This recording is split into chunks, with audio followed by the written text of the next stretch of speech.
Back to the punt return issue. What is kind of the protocol there for Mississippi State on the replay, or kind of getting that thing reviewed? And if you could do anything differently, what would it be if there is anything?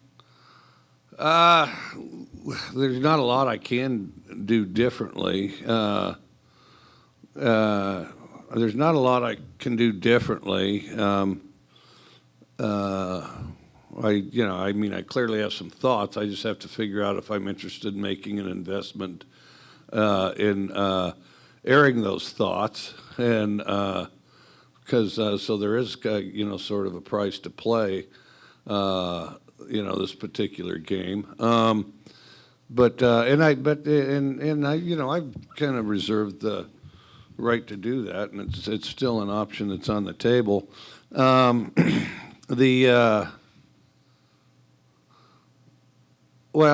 First of all, they said all plays are reviewed, and they already reviewed that one, is what was communicated to me.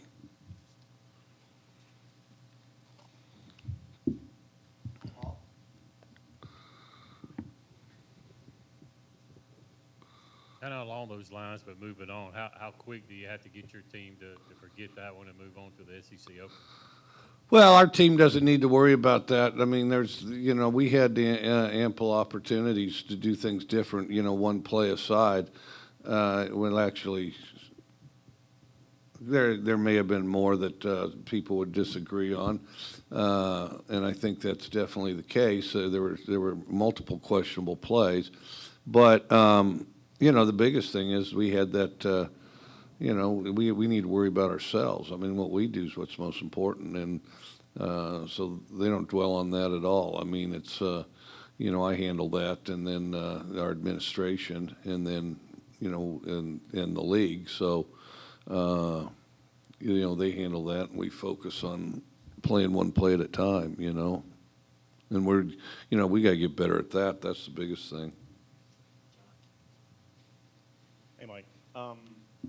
When watching the film again, or seeing Will and his performance, did you dissect anything new? What do you kind of want to see from him more? And do you kind of want to see him be more aggressive maybe the next time around? I think all the above. I think all the above would be the quick way to say that. I think that, I think he started out good. I think he did a pretty good job leading the unit, but I think he did hit a period where he was inconsistent, and then I think that we got to, react quicker with the ball. It's not like to avoid sacks, react quicker. Sometimes it's that, but we need to get the ball as he goes through his progression. He needs to get the ball on him as quickly as possible, and sometimes we're too slow. Mike, going back to the punt, obviously everyone's posting a lot about it on social media. I mean, as social media has become more prominent, I guess, what's your message to maybe players to try to avoid that when it's going to be right in front of their face all the time? I told them I tell them to ignore it. And I don't think that that effort is particularly effective. Hopefully it reduces some, but I think. One day somebody's going to figure out how to eliminate social media from their team, and they're going to have a remarkably good team, and everybody's going to be amazed and wonder how it happened. Steve. Later in the ballgame, Will connected on some longer throws, some deeper throws, and really kind of showed some arm strength there. Is that a product of the defensive coverage they're playing at the time, or was it a matter of urgency? How would you kind of explain how he was able to do that later in the ballgame, maybe perhaps earlier not so much? I think we had some opportunities earlier. I do think the opponent's conscious of that, and tries to cover the deep stuff because they were playing a lot of cloud coverage and things like that. So it's not like they just give it to you, but I do think we have other opportunities, maybe not beyond them, but underneath, because there's a lot of space in there that we need to attack, and then. And he put it in play. I mean, did quite an impressive job of putting it in play. A lot of quarterbacks would like to have the day that he had, statistically. Right now we're good at right now we're only good at statistics. But statistically, they'd like to have a day like him. So, but the thing is there's just more to be had there, and we got to attack and get it, and some of it comes with the receivers and the linemen as well, everybody together. Memphis did a pretty good job in avoiding Tulu Griffin on those kick returns. Do you figure that teams are probably going to do that pretty much to him all the time? And how do you try to get him maybe involved in that side of the game? The biggest thing is block. We didn't block well. I mean, there's a return that's nearly identical to the one we brought back against NC State. Difference was we blocked against NC State. We didn't block against Memphis. Mike, you said after the Memphis game that you'll figure out what needs to be boosted in terms of whether it's morale or something else. You'll figure it out in the next day or so. Did you find that out, and what do you think it needs to be? Well, we're still battling through some of our youth and inexperience. I mean, it's we talk about Will like he's a veteran. This was his 9th start, and even that without the pedigree of numerous seasons before and red shirts and everything else. But we're just battling through that, and it's frustrating. And everybody wants it to move quicker, and we're where we are, and so we just have to try to improve every day and get better at it. And the thing is a portion of it, I think, is making these guys realize their potential. I think sometimes they don't fully appreciate where they are and where they've developed in the last year, and we got to somehow create that vision with them a little bit too. Makai Polk made some big plays for your offense this past weekend. Just what is it like to have a dynamic player like that to kind of run that air raid system? He does a good job. We recruited him at Washington State. We just didn't get him, and then he recruited us here at Mississippi State. It's it's kind of funny. We said, well, we catch a lot more balls at Washington State, and then we go to Mississippi State, and he goes, yeah, I want to catch a lot more balls, and so anyway, so he came here, so it was a good deal.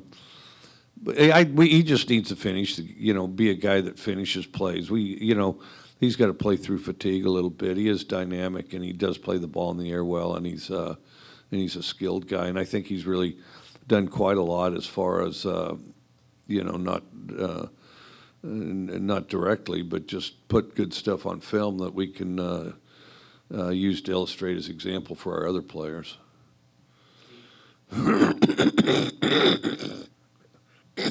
Coach, speaking of Tulu, I believe he didn't have a catch on Saturday. Is that really a byproduct of the defense kind of shading his way, and how do you maybe get him more involved in the offense?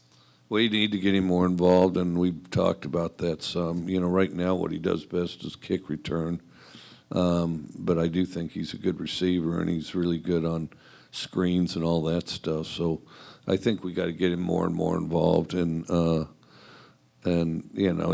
it was kind of in and out in camp, and so that was tough. And then, but he's we've got. That's kind of the subject of nearly every meeting we have, and then sometimes he'll disappear on you as far as what he does. But he is kind of an intense guy as far as what he's able to do physically and things, and so we just got to get it all ironed out. I mean, he's another guy that's he started about 9 games also, so we got to get him rolling. Coach Archer Trafford getting the punting duties the other day. What did you think of him in his first game with you guys? I thought he did pretty well. I mean, I think we got to punt it less, obviously, but I thought he did a pretty good job. Coach Orgeron talked a little bit today during his press conference about being embarrassed by last year's game and the numbers you guys were able to put up against them. I mean, when you reflect on last year, how much of that do you kind of use as you prepare for this week? Well, not a lot, because they've changed a lot of coaches over there, so it's pretty tough. There's really not much crossover, at least as far as the personnel that's calling it and their coaches. So, you know, and I think Ed's more involved is what I heard. I don't know that for sure, but, so anyway, we're taking what we got. What stands out to you about what LSU does on defense? You know, it's just kind of a fundamental defense that, they're very fundamental. They like kind of the combination of man and various shell zones, and then and they're a four-man front. They don't mess with three-man front a whole lot, and very basic, and very committed to what they do, and sometimes those type of defenses are the most dangerous. Like a quick little two-parter here, but one, I mean, back to last year, I mean, it must have been a pretty special day for you going in there and taking down the defending national champs in your first game as Mississippi State's coach. I mean, what really kind of stood out to you about last year's game, and does that kind of go down as one of your favorite, if not your favorite, memories in your tenure here so far? It was a good game. It was just such a swirl of, well, what was happening all over the place. I mean, there's a point to where I can't remember how close to, but didn't know if we were going to play or not. Everybody's messing with this COVID stuff and COVID this, COVID. I mean, and that was back, keep in mind, that was just still at the point where, everybody loves saying COVID. I mean, that was, the newness hadn't worn off. People would say COVID 5 times just to get a good taste in their mouth. And so then we go there, and then we're very happy we had the opportunity to play. Thrilled about that. And then,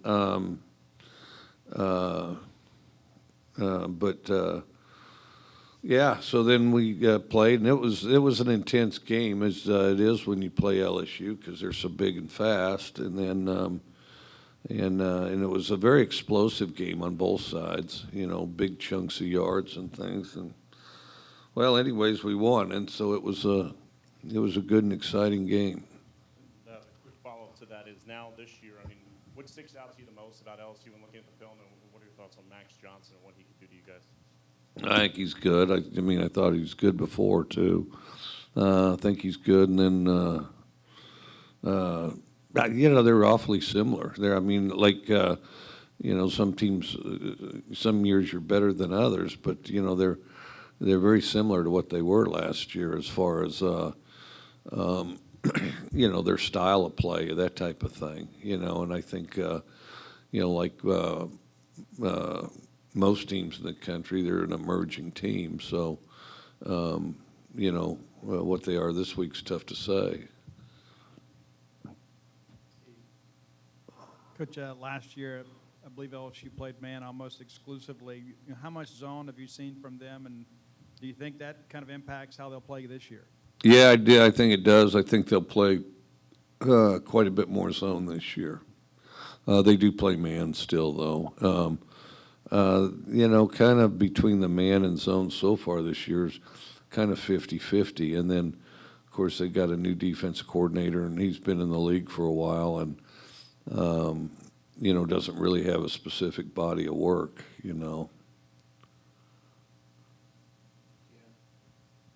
Coach, you guys have a top 10 defense in the country on third down. What is it about Zach Arnett's defense that makes you guys so good on that down? Well, part of it's being good on the other downs. I think we've done a lot of good things, defensively. We're still a little bit like offense. We've got an explosiveness that we've got to improve on. I mean, last year, we've got a lot of sacks. We got to get back to that.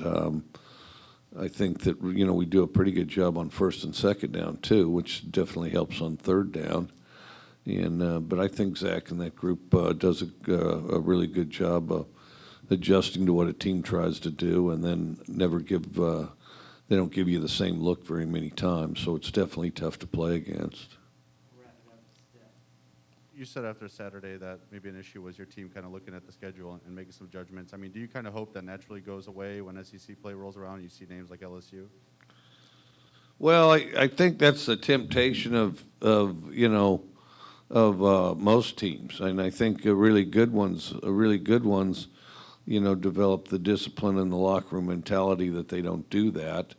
And then there's others that, depending on, relative to who they play and who they are. I mean, some teams overpower their way through it. Occasionally you'll see, somebody that's got a lot of resources and they clearly undershot on somebody, and then it'll be some kind of a close game, and they just overpowered them. I mean, they're just stronger by a margin that they didn't get caught. So I mean, but it's I mean, around the country, there's a number of teams that every year there's surprises. Every year there's surprises. I mean, the surprising thing is if there's not surprises. One thing that I've kind of wondered, as a matter of fact, somebody ought to do a term paper on it. You guys like term papers. That's because I actually thought about. I minored in English, and all my classes, of course, were term paper classes. Then I went to law school, and at some point, law school will break you of your desire to write term papers. But anyway, what I've been curious about, and this is a genuine question, around the country, the seniors get grandfathered back in because they got an exemption for that COVID year. Yeah, he said enough. They got an exemption for that COVID year, and I'm wondering what impact that has. Like, for example, we have very, very few that we didn't have many seniors, but we have very few that exercise the opportunity to have that extra senior year. Because we didn't have that many to begin with. But I've wondered how that stacks up on some of these other teams, that were kind of senior-laden type of thing. I mean, are there teams out there with 110 scholarships right now, that type of thing? I don't know how you get those numbers. I've been curious about that and where people sit with that, because I do know some teams were having trouble getting as many walk-ons into camp. To camp as they ordinarily do with regard to numbers, because the seniors that were still on scholarship. Anyway, so that's it. Appreciate it.